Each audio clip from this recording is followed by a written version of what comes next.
할렐루야. 오늘도 이 자리에 나오신 여러분을 너무나도 축복하고 또 환영합니다. 우리 함께 이 시간 주님을 예배하고 찬양하기 위해 보좌로 나오신 우리 친구들의 그 마음을 하나님께서 오늘도 함께 해주실 것을 믿습니다.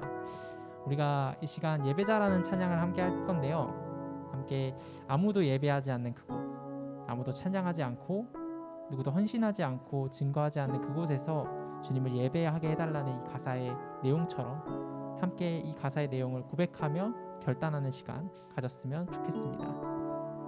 함께 찬양하시겠습니다.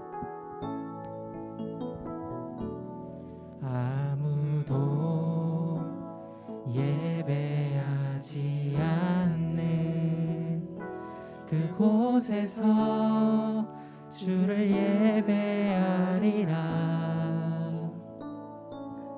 아무도 찬양하지 않는 그곳에서 나 주를 찬양하리라. 누구도 헌신하지 않는 그곳에서 주께 헌신하리라. 누구도 증거하지 않는 그곳에서 나 주를 증거하리라. 내가 밟는 모든 땅 주를 예배하게 하소서. 주의 보혈로 덮어지게 하소서. 내가 선 이곳 주의 거룩한 곳 되게 하소서. 주의 향기로 물들. 우리 처음부터 다시 찬양해 봅시다. 아무도 예배하지 않는 그곳에서 주를 예배하리라. 아무도 찬양하지 않는 그곳에서 나 주를 찬양하리라. 누구도 헌신하지 않는 그곳에서 누구도 헌신하지 않는 그곳에서 주께 헌신하리라. 누구도 증거하지 않는 그곳에서 나 주를 증거하리라. 내가 밟는 모든 땅 주를 예배하게 하소서. 주의 보혈로 덮어지게 하소서. 내가 선 이곳 주의 거룩한 곳 되게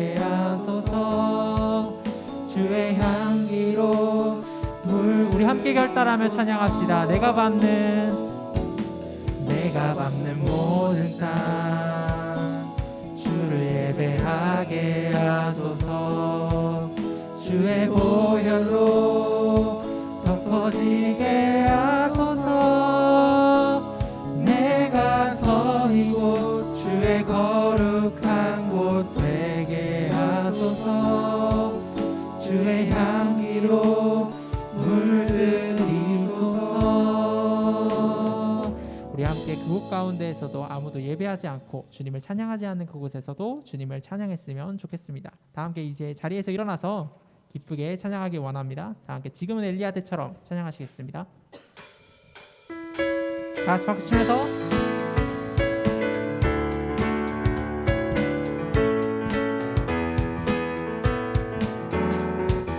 지금은 엘리야 때처럼 주 말씀이 선포되고 또 주의 종 모세의 때와 같이 언약이 성취되네. 비록 전쟁과 기근과 핍박 환난 날이 다가와도 우리는 광야에 외치는 소리 주의 길을 예비하라. 보라 주님 구름 타시고 나팔 불 때에 다시 오시네. 모두 외치세 이는 은혜의 해니 시온에서 구원이. 2절로 찬양합시다. 에스겔의 환상처럼 마른 뼈가 살아나며 또 주의 종 다윗의 때와 같이 예배가 회복되네. 추수할 때가 이르러 들판은 휘어졌네. 우리는 추수할 일꾼 되어 주 말씀을 선포하리. 보라 주님 구름 타시고 나팔 불 때에 다시 오시네. 모두 외치세 이는 은혜의 해니 시온에서. 우리 한 번 더 2절로 찬양합시다. 에스겔의 환상처럼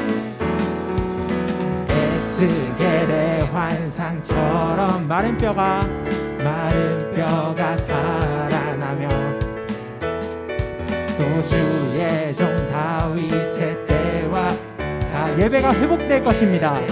회복되네. 추수할 때가 이르러 들판은 휘어졌네. 우리는 추수할 일꾼 되어 주 말씀을 선포하리.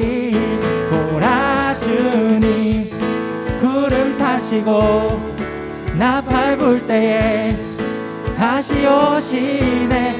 모두 외치세 이는 은혜의 해니 시온에서 구원이. 보라 주님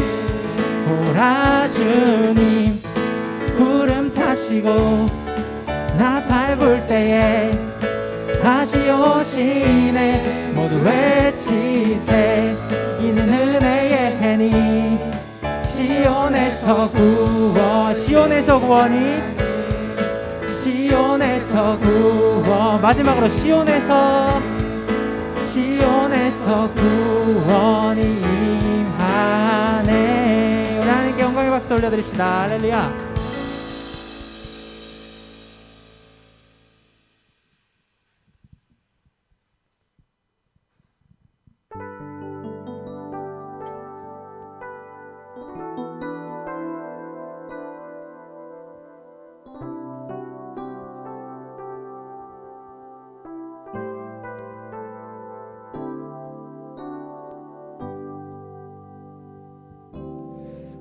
우리 보좌 앞에 모였네.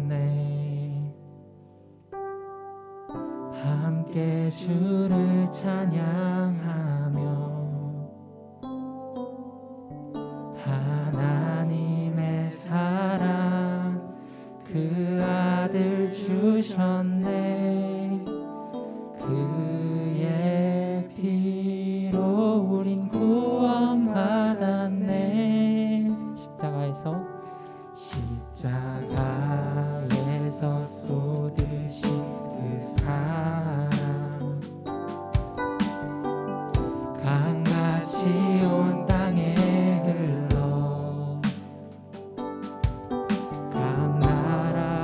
족속 백성 방언에서 구원받고 주 경배 드리네. 구원하심이 보좌에 앉으신 우리 하나님과 어린 양께 있도다. 구원하심이 보좌에 앉으신 우리 하나님과 어린 양께 우리 처음부터 이 시간 다시 한번 찬양해 봅시다. 우리 보좌 앞에 우리 보좌 앞에 모였네. 함께 주를 찬양하며 하나님의 사랑 그 아들 주셨네. 그의 피로 우린 구원받았네. 십자가에서 쏟으신 그 사랑 강같이 온 땅에 흘러 각 나라와 족속 백성 방언에서 구원받고 주 경배 드리네. 구원하심이 보좌에 앉으신 우리 하나님과 어린 양께 있도다. 구원하심이 보좌에 앉으신 우리 하나님과 어린 양께. 우리 계속해서 이 시간 고백하며 결단하며 나아갑시다. 구원하심이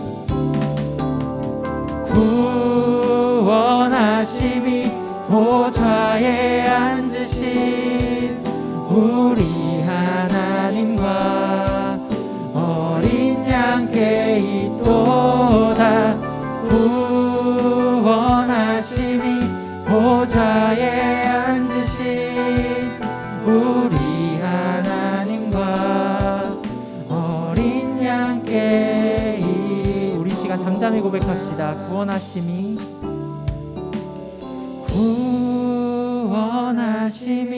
보좌에 앉으신 우리 하나님과 어린 양께 있도다. 구원하심이 보좌에 앉으신 우리 하나님과 어린 양께 있도다.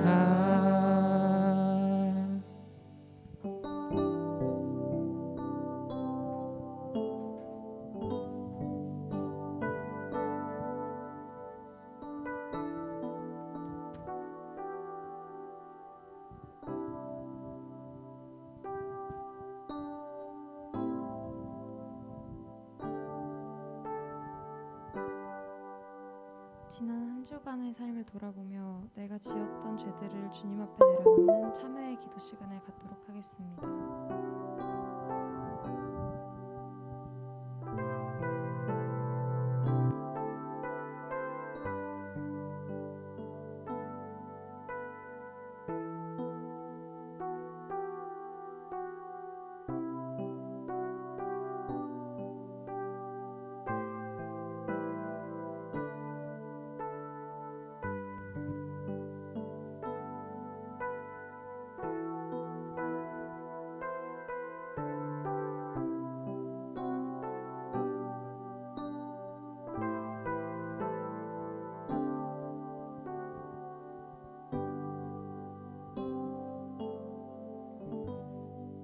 같이 사도신경 기도 읽으시겠습니다. 나는 전능하신 아버지 하나님 천지의 창조주를 믿습니다. 나는 그의 유일하신 아들 우리 주 예수 그리스도를 믿습니다. 그는 성령으로 잉태되어 동정녀 마리아에게서 나시고 본디오 빌라도에게 고난을 받아 십자가에 못 박혀 죽으시고 장사된 지 사흘 만에 죽은 자 가운데서 다시 살아나셨으며 하늘에 오르시어 전능하신 아버지 하나님 우편에 앉아 계시다가 거기로부터 살아있는 자와 죽은 자를 심판하러 오십니다. 나는 성령을 믿으며 거룩한 공교회와 성도의 교제와 죄를 용서받는 것과 몸의 부활과 영생을 믿습니다. 아멘.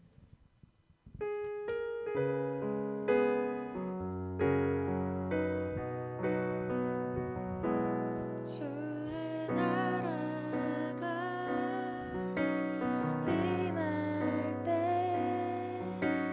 하나님 임재하실 때 예배가 회복되며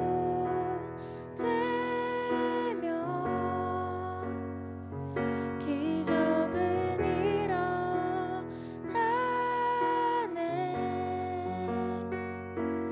전능하신 주 영원하신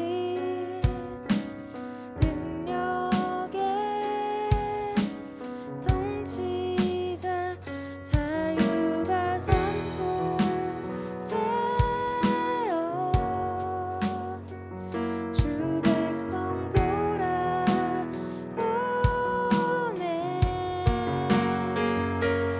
하나님 나라 임하소서.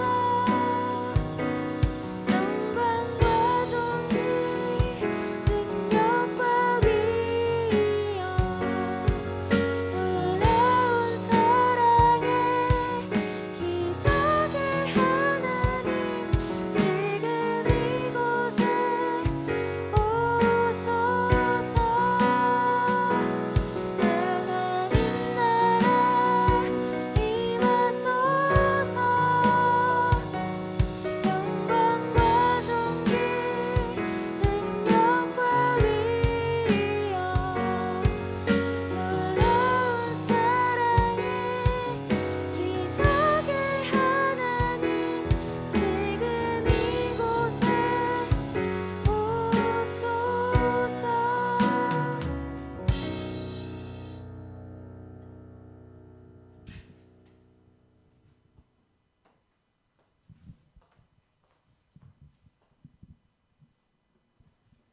기도드리시겠습니다. 하늘에 계신 하나님 아버지, 오늘도 이렇게 모여 예배하고 찬양드릴 수 있게 하심 감사드립니다. 오직 주님만을 위한 예배이오니 주님께서 항상 예배 가운데 함께해 주실 줄 믿습니다. 한 주간 주님을 잊고 살지는 않았는지 되돌아봅니다. 아직 부족하여 세상의 것들을 포기하지 못할 때가 너무나도 많습니다. 회개하며 주 앞에 나아오니 언제나 주님을 먼저 생각하는 마음을 가지고 저희가 가진 세상의 욕심들을 내려놓고 나아올 수 있게 해주세요.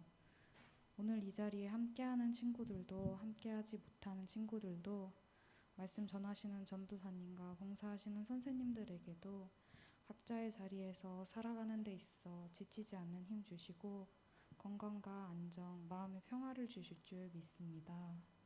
다음 주는 친구 초청 주일을 앞두고 있는데 많은 친구들 주 앞에 나아올 수 있는 기회가 되길 간절히 소망합니다. 오늘도 감사드리며 주 예수 그리스도 이름으로 기도드렸습니다. 아멘.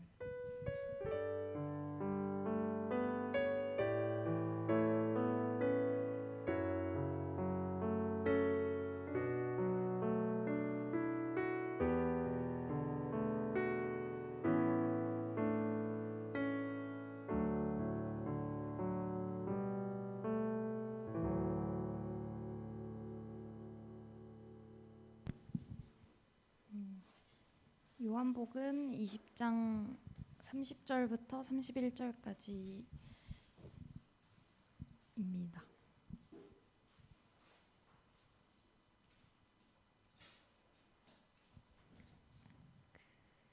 신약 183페이지입니다.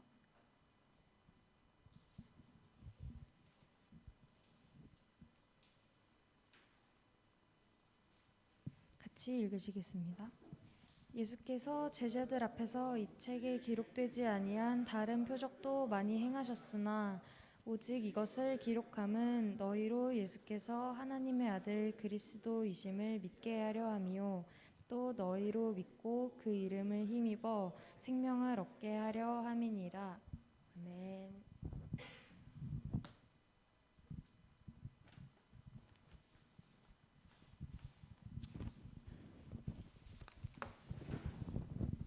네, 우리가 전해야 할 성경, 우리가 전해야 할 성경이라는 제목으로 하나님의 말씀 증거하도록 하겠습니다. 우리는 지난주에 우리가 전도를 한다면, 친구를 데려와야 된다면 내가 먼저 그 하나님의 복음, 컨텐츠인 복음이 설득이 돼야 된다. 내가 먼저 납득해야 한다, 알아야 한다고 했습니다. 그리고 우리는 그 중요한 이제 성경을 전해야 하는 겁니다. 우리가 이 성경이 정말 진짜다, 이게 정말 하나님의 말씀이다라는 사실 확신이 있어야 되잖아요. 이 확신을 우리 한번 배워보고 오늘 학습해봤으면 좋겠습니다. 첫 번째로 이 성경책, 여러분 구약 몇 권이죠? 39, 신약 27, 그래서 총 몇 권이죠? 네, 66이에요. 이렇게 구약 성경, 신약 성경이 하나님의 말씀이라고 하는데 이게 진짜 하나님의 말씀으로 여러분은 믿으십니까? 이게 정말 하나님이 우리 인간에게 기록한 메시지로 받아들여요? 아니면은 이거 어쨌든 성경책도 사람이 썼을 거 아니에요. 누군가가 일단 대피를 했을 거 아니에요. 그죠? 이 성경책이 하늘에서 이렇게 뚝 떨어진 게 아니니까. 그래서 이 성경책에 대해서 오늘 한번 알아보는 시간 됐으면 좋겠어요. 이 성경책이 왜 진짜 하나님의 말씀이냐? 첫 번째 근거는 사본의 정확성이에요. 원본이 있고 사본이 있죠. 원본, 하나님이 진짜 친히 말씀하셔서 쓴 원본이 있고 사본이 있단 말이에요. 우리가 지금 21세기에서 사람들이 갖고 있는 이 기독교, 천주교 할 거 없이 갖고 있는 이게 뭘까요? 원본일까요? 아니에요. 사본이에요. 누군가가, 그러니까 그 당시에 수많은 사람들이, 왜냐하면 종이가 이제 다 이게 시간이 지나가면 어떻게 되죠? 지워지고 하잖아요. 인쇄가 뭐 바람에 이제 의해서든지 산소에 의해서든지 다 이제 침식되고 없어지는데, 그래서 사람들이 사본을 남긴 거예요. 똑같이 이제 써가지고 베껴가지고 또 그 사람들은 또 그걸 베끼고 그렇게 해서 쭉 내려왔는데, 우리가 첫 번째로 기독교가 가지고 있었던 제일 오래된 사본이 이 맛소라 사본이에요. 맛소라 사본. 이게 이 맛소라 사본이 몇 년도에 적어졌냐고 추측했냐면 930년경. 이게 가장 최근에 우리가 가지고 있는 사본이라고 사람들이 생각했어요. 이렇게 생겼어요. 모습은 이 맛소라 사본. 근데 의문이 항상 드는 거예요. 사람들이 930년? 980년경이면 사실 엄청 기원전이 아니잖아요. 처음에 성경이, 그러니까 하나님의 말씀을 모세가 받아서 쓴 창세기, 출애굽기, 레위기, 민수기, 신명기, 이게 기원전 14세기, 그러니까 0년도를 기준으로 이제 1400년 전에 이제 쓰여졌다고 그렇게 이게 전해져 내려오는데, 이 사본은 불과 980년경이라고 생각하는 거예요. 그래서 사람들이 이게 진짜 그렇게 오래되진 않았는데? 라는 궁금증이 있고 항상 의문이 있었어요. 그러던 어느 날 1947년도에 이 기독교에서 엄청난 일이 일어났어요. 어떤 일이냐면, 947년도니까 사해 지방에 양치는 소년이 있었어요. 그래서 1947년 뭐 6월이었나 5월이었나 정확히는 잘 모르는데 그냥 양을 치면서 놀고 있었어요. 근데 이제 돌멩이를 무심코 던지자다가 동굴에서 뭔가 쨍그랑 소리가 나는 거예요. 그러니까 이 지방은 이렇게 생겼거든요. 근데 뭐지? 해서 쨍그랑 된 데를 가보니까 이렇게 두루마리가 뭔가 있는 거예요. 이렇게, 이게 진짜 실제 사진이에요. 그래서 이게 뭐지 하는 근데 나중에 고고학적으로 알고 보니까 이게 성경책인 거예요. 이게 언제 쓰여진 사본이냐면 무려 BC 150년경. 우리가 기독교인들이 제일 오래됐다고 갖고 있었던 게 980년경에 쓰여진 사본이었는데 BC 150년경에 쓰여진 사해사본, 쿰란 사본을 발견하게 돼요. 그래서 이게 세계적인 이슈가 된 거죠. 만약에 이제 고고학자들이 연대기를 측정해서 이 사본이 BC 150년경에 이제 작성됐다고 했는데 이게 만약에 지금 우리가 알고 있는 근거인 980년도 성경이랑 다르면 내용이 다르다고 하면 어떻게 될까요? 난리 나겠죠. 조금 추가되거나 뭐 다른 내용이 있다면 이거는 이게 하나님의 말씀인가? 라는 의문이 들고 아예 기독교는 수십억 명들은 이제 다 떠나갈 거예요. 근데 이 1000년이라는 어마어마한 시간 동안 똑같은 거예요.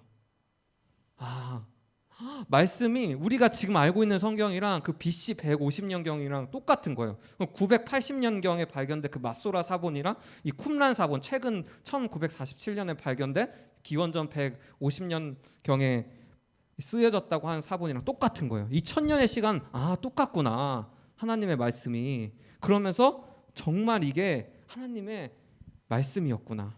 이 당시 이 공동체들 박해 때문에 쫓겨서 이런 사막 지역의 동굴에서 생활을 했대요. 그러면서 이제 계속 성경을 필사를 해놓은 거예요. 그게 이제 남겨져서 진짜 이게 성경이 똑같구나 라는 것을 우리는 확신할 수 있었어요. 여러분 이게 믿으십니까? 네, 하나님의 말씀이 틀리지가 않았어요. 네, 그 두 번째 이유를 한번 살펴봅시다. 이 성경 내적인 통일성. 아까는 그 이제 사본과 원본의 이 수십 년, 수백 년의 그 세월에 지난 변하는 흔적 속에서도 변함이 없다. 그 말씀이 틀린 게 없다 했는데 이번에 두 번째는 이 내적인 통일성. 성경 내용을 보니까 1500년 동안 거의 40여 명의 서로 다른 저자인데 이게 모여서 쓰인 거거든요. 이제 그러니까 서로 다른 사람들, 서로 다른 지역에 있는 사람들, 서로 모르는 사람들이 40년 동안 1500년대에 걸쳐서 쓴 게 모아 보니까 똑같은 하나님을 얘기하는 거예요. 사랑의 하나님, 뭔가 십자가의 하나님이 다 1500년 동안 저자가 다 다른데 똑같은 거예요. 모아놓고 보니까.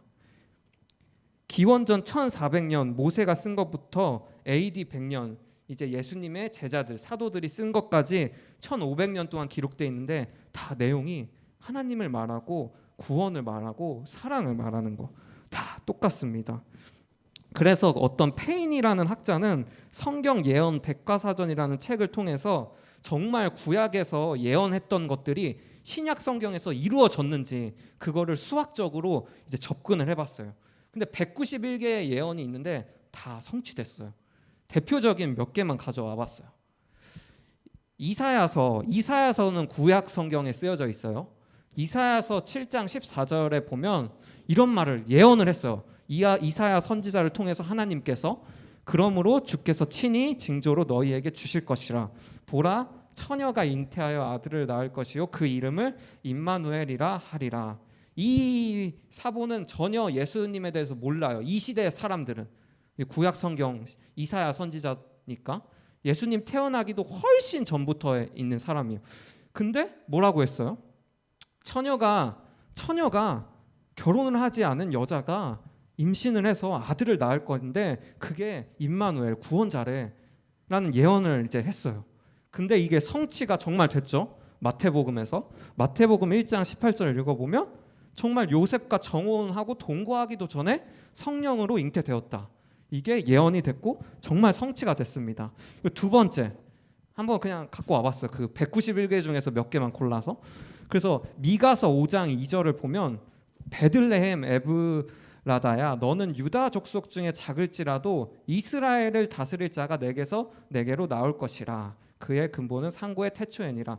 미가서 선지자 이것도 다 BC 몇백 년 전 예수님 태어나기 전 훨씬 더 전에 이 베들레헴이라는 지역에서 이스라엘을 다스릴 자가 나온다고 예언을 해놨습니다. 그리고 실제로 마태복음 2장 1절을 보면 헤롯 왕 때 예수께서 유대 베들레헴에서 나심에 동방으로부터 박사들이 예루살렘에 이르러 말하되 성취가 됐죠. 베들레헴에서 이스라엘을 다스릴 자가 나온다고 했는데 정말 예수님께서 베들레헴에서 태어나셨습니다.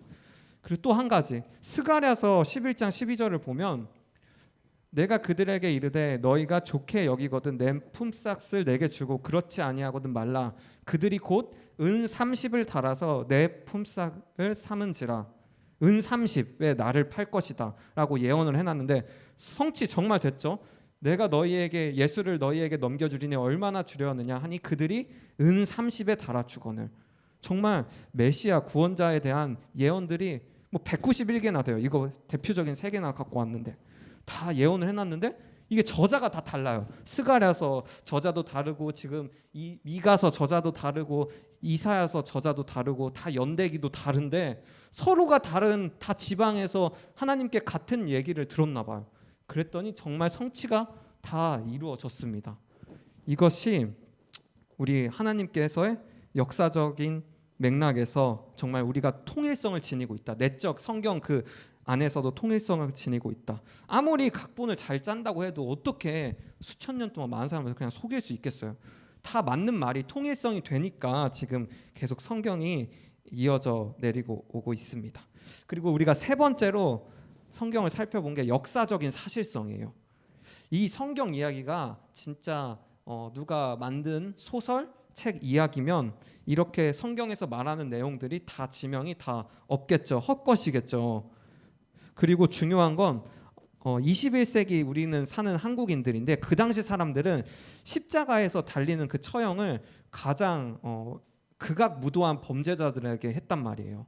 막 친족을 죽인다던가 살인을 했다던가 그런 사람들한테 십자가형을 했는데 그렇게 십자가에 달렸던 사람을 유대인들의 정상적인 사고 방식이면 죽어도 싼 사람 이 정도라고 생각할 텐데 이 십자가에 달리셨고 정말 부활했으니까 수많은 사람들이 자신의 목숨을 걸고 진짜 예수님이 신이시다 목숨을 걸고 전한 겁니다. 그리고 많은 사람들이 계속 로마 정부에서 박해를 했어요. 아니 우리가 예수를 십자가에 못 박혀 죽었는데 왜 자꾸 살아났다고 말하느냐. 근데 부활한 사람들은 내가 진짜 부활한 예수님을 봤으니까요. 로마 정부는 말이 안 된다 해서 기독교 믿는 애들 다 죽여 했는데 자기 목숨을 걸고 예수님을 전파하고 다녔어요. 이게 사실이 아니라면 누가 거짓말을 위해서 자기 목숨을 바칠까요? 그래서 예수님의 부활은 사건은 역사적인 사실성이 있기 때문에 우리가 지금까지 전해져 내려오고 있습니다. 그리고 요한복음 20장 30절 말씀을 읽어보면 이 책에 기록되지 않은 어마어마한 다른 이야기들도 많다고 해요. 그런데 이제 이걸 비판하는 사람들 이렇게 말하는 거죠. 정말 어떻게 처녀가 마리아가 임신을 해서 예수를 낳았어. 그거는 꾸며낸 소설책이야. 어떻게 예수가 병든 사람을 고쳐냈어. 그것도 다 꾸며낸 거짓말이야. 이렇게 많이 생각을 했어요. 그런데 시간이 점점 지나면서 이 성경 이야기들 지명 그런 것들이 신화가 아니고 소설이 아니라는 게 하나 두 개 역사적으로 밝혀지기 시작했어요. 대표적으로 요한복음 5장 2절 말씀을 한번 같이 읽어보겠습니다. 시작. 예루살렘에 있는 양문 곁에 히브리 말로 베데스다라 하는 못이 있는데 거기 행각 5이 있고 그래서 사람들은 이 베데스다 연못 그냥 전설 신화겠지 이런 장소는 그냥 사람들이 꾸며내고 허무맹랑한 이야기겠지 해서 기독교 학자들 아니야 진짜 있을 거야 1860년대부터 발굴 작업을 시작했어요. 근데 마침내 1957년도에 정말 발견이 됐고 이 양문 옆에 이 베데스다 연못이 있었습니다. 그리고 솔로몬의 행각이라는 그 증거들도 다 발견됐습니다. 그래서 이게 진짜 지어낸 소설이 아니구나. 이게 정말 역사적인 장소와 그런 의미들이 다 있구나라고 사람들은 이제 알게 되었습니다. 예수님은 많은 기적을 일으켰다고 신약 성경에 나와 있죠. 요한복음 21장 25절에 보면 예수님이 행한 일이 너무나 많아서 이 책에 두기에 부족할 정도로 많았다고 나와 있어요. 그런데 한 가지 질문을 해보고 싶어요. 그 현대 미술의 전환점이라는 마르셀 듀샹의 작품인데 이게 뭘 것 같아요?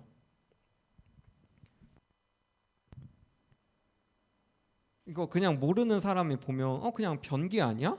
그냥 그 정도로 생각할 수 있잖아요.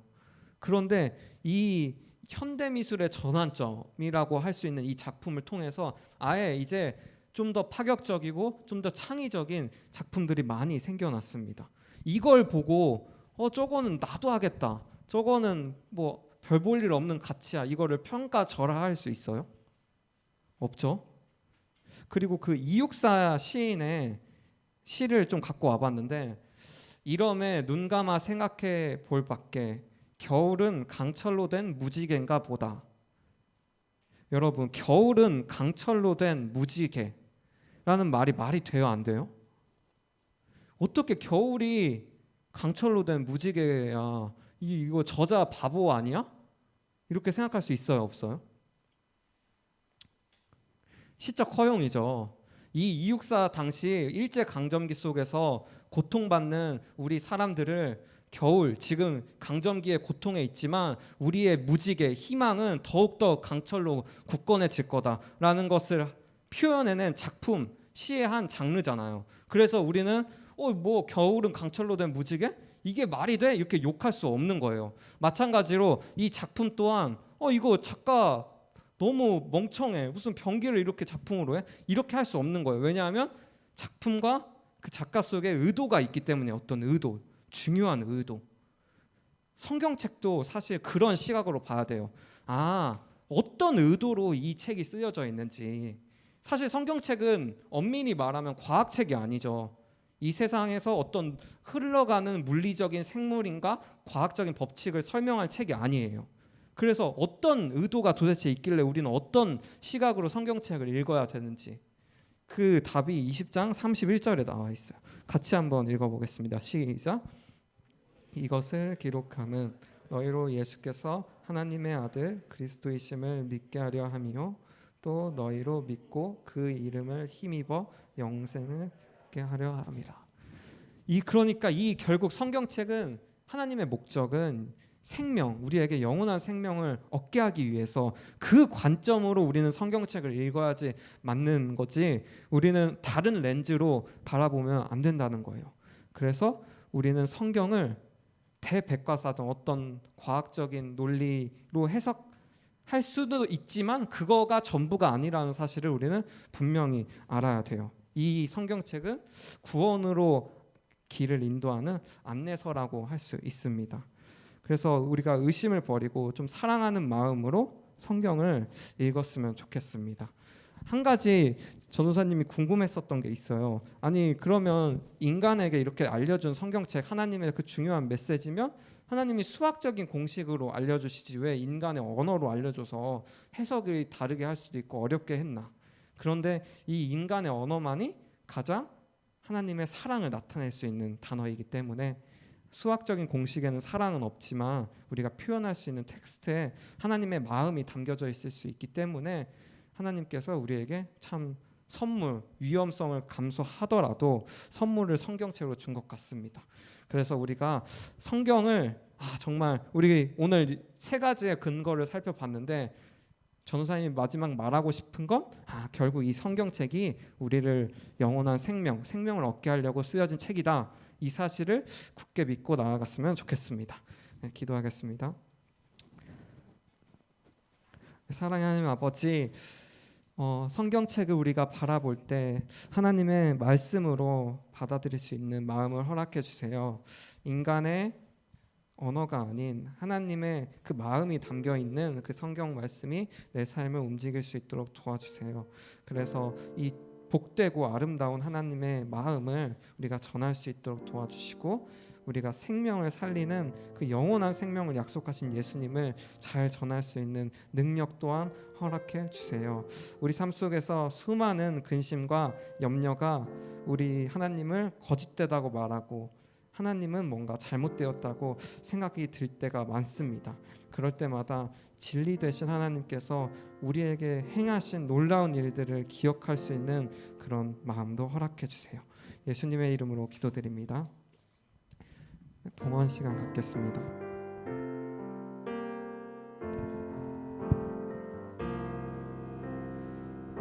나의 모습, 나의 소유, 주님 앞에 모두 드립니다. 모든 아픔, 모든 기쁨, 내 모든 눈물 받아주소서.